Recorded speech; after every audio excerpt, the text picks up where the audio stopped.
Assalamualaikum warahmatullahi wabarakatuh. Perkenalkan, saya dengan Dr. Yuri Kamila SPOG, konsultan feto maternal dari RSUD Siti Fatimah, Palembang. Sore hari ini kita akan membicarakan mengenai ketuban pecah dini, ya, atau ketuban pecah sebelum waktunya.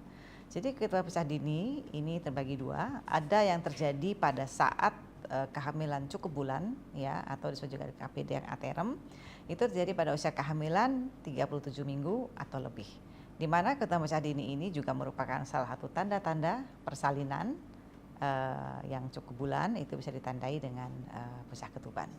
Yang selanjutnya ada namanya KPD atau ketuban pecah dini yang prematur, jadi sebelum usia kehamilan 37 minggu. Ya, jadi hal ini yang harus lebih diwaspadai karena bisa terjadi persalinan prematur di mana bayi belum cukup bulan dan belum siap untuk hidup di luar kandungan.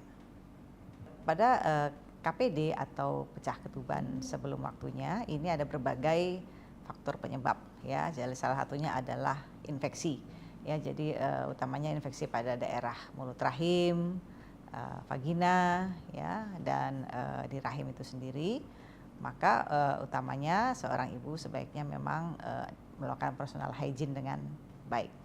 Untuk penyebab daripada ketuban pecah dini yang lainnya adalah salah satunya adalah dengan regangan, adanya regangan yang berlebihan, misalnya pada hamil kembar, ya, dan juga ibu yang mengedan berlebihan, itu bisa terjadi risiko terjadinya ketuban pecah dini atau KPD.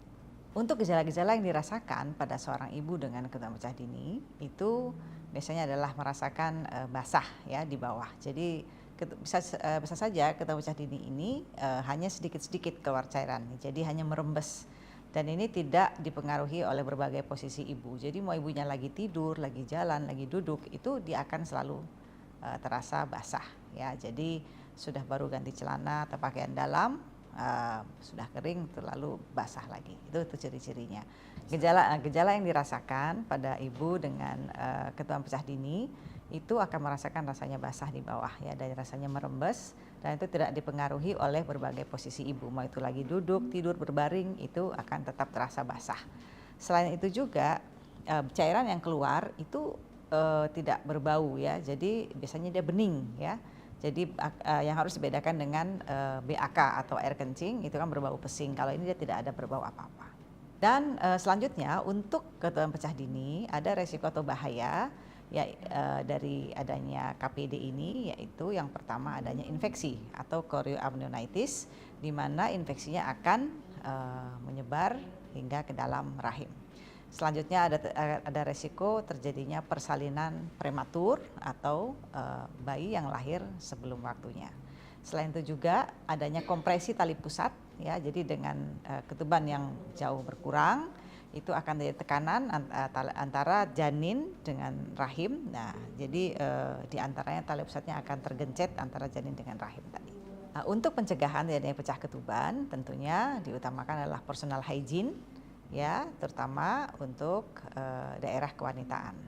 Dan apabila terjadi pecah ketuban, sebaiknya Anda atau ibu-ibu itu langsung segera menuju ke rumah sakit terdekat untuk mendapatkan penanganan lebih lanjut.